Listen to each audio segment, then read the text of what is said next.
Assalamualaikum warahmatullahi wabarakatuh. A'udzubillahi minasyaitonirrajim. Bismillahirrahmanirrahim. Alhamdulillahilladzi wahdah shadaqa wa'dah wa nasara 'abdah wa a'azza jundahu wa hazzamal ahzaba wahdah.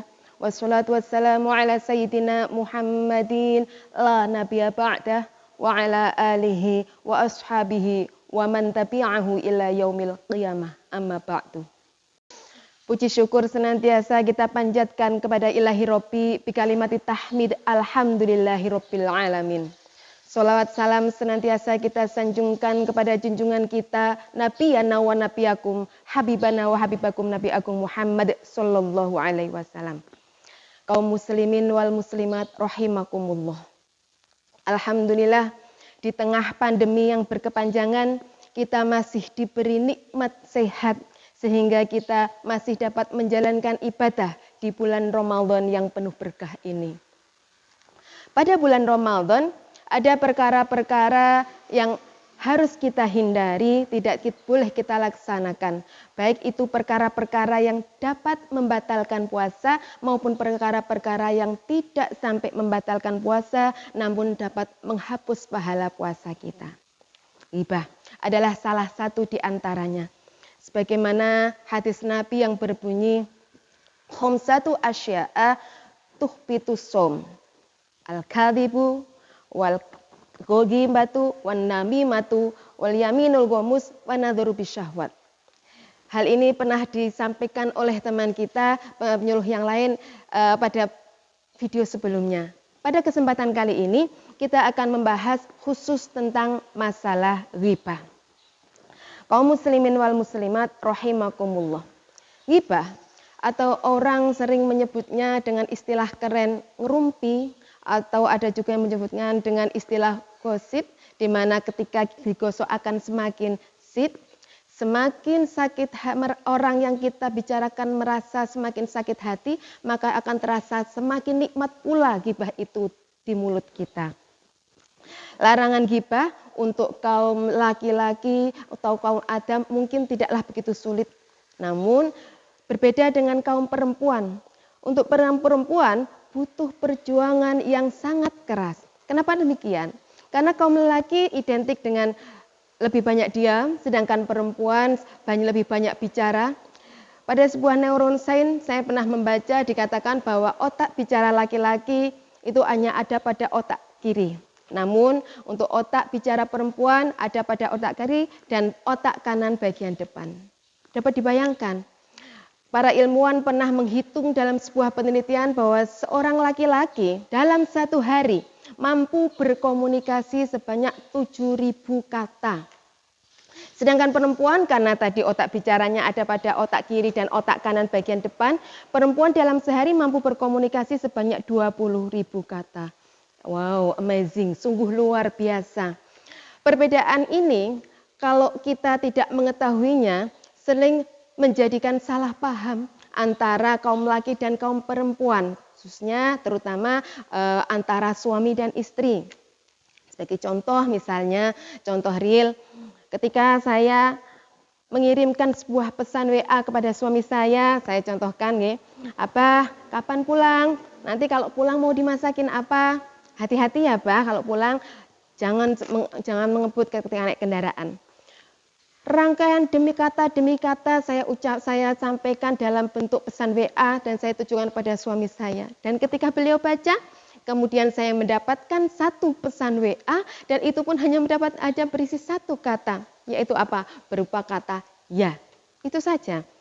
Itulah sebabnya kenapa tadi di awal saya mengatakan bahwa larangan ghibah untuk kaum Hawa itu butuh perjuangan yang sangat keras. Maka dari itu butuh bimbingan dari para suami, butuh dukungan daripada suami untuk selalu diingatkan para istri-istrinya. Kaum muslimin wa muslimat rahimakumullah. Lalu bagaimana cara kita menghindari agar kita jangan sampai melakukan ghibah? Saran saya ketika kita akan baru terpikir untuk melakukan ghibah, sebaiknya pikirkan dulu wa'idnya. Apa itu wa'id? Wa'id itu adalah ancaman. Pertama, ketika seseorang baru mau mengatakan orang lain untuk digibahkan, baru menyebutkan namanya saja. Saya contohkan semisalnya ada seseorang bernama Ibu Aminah. Saya sebutkan seperti itu, mohon maaf kalau ada kesamaan kata. Seorang perempuan bernama Ibu Aminah suatu ketika pergi ke majelis taklim. Kita tahu ya bagaimana pahalanya ketika seseorang hadir di sebuah majelis taklim untuk menjadi seorang thalibul ilmi. Di tengah-tengah taklim, jiwa keemaannya timbul tuh. Bu Aminah kemudian mengajak ngobrol ibu yang ada di sampingnya. Ibu-ibu, misalnya seperti ini, ibu-ibu lihat tuh apa yang saya katakan.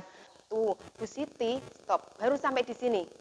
Ketika si Ibu Aminah menyebutkan nama seseorang yang bernama Ibu Siti, maka wa'idnya adalah saat itu juga pahala atas amal ibadah yang baru saja dia terima, itu langsung ditransfer atau dikirimkan kepada orang yang dia gunjingkan tadi. Naudzubillah min dzalik.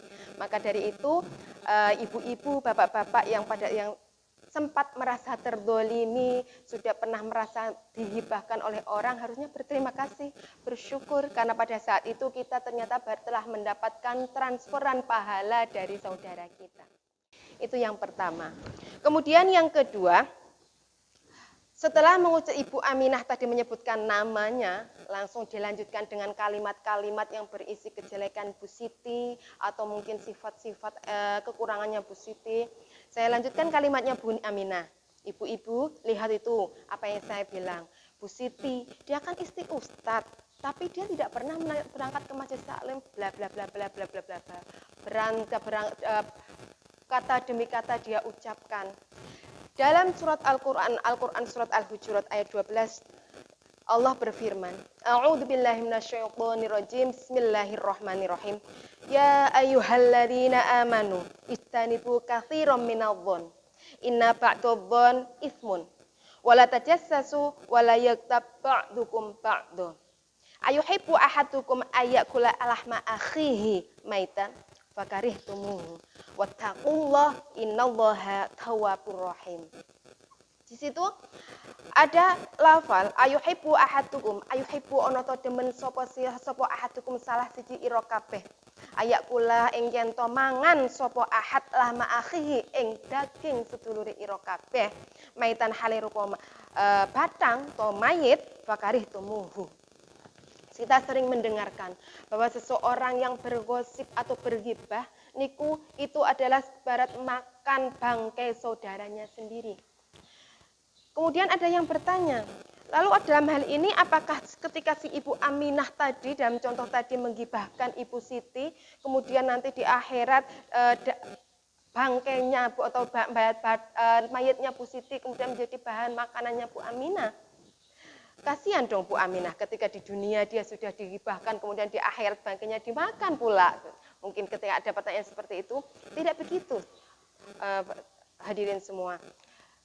Jadi begini penjelasannya, ketika si Ibu Aminah menggibahkan Ibu Siti, kata demi kata yang dia rangkum berupa kata-kata busuk tadi yang keluar dari mulutnya akan membentuk sebuah kerangka yang menyerupai wajahnya Ibu Siti.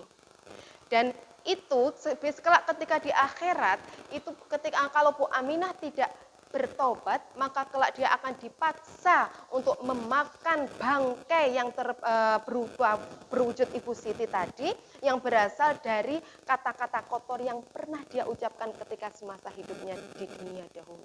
Na'udzubillahi min dzalik. Maka dari itu marilah hadirin kaum muslimin dan muslimat rahimakumullah, marilah kita berusaha menjaga diri kita akan jangan sampai melakukan hal-hal yang serupa. Demikian dari saya, semoga bisa bermanfaat. Mohon maaf atas segala kekhilafan. Akhiran aqulu qouli hadza wallahul muwaffiq ila aqwamit thoriq. Wassalamu alaikum warahmatullahi wabarakatuh.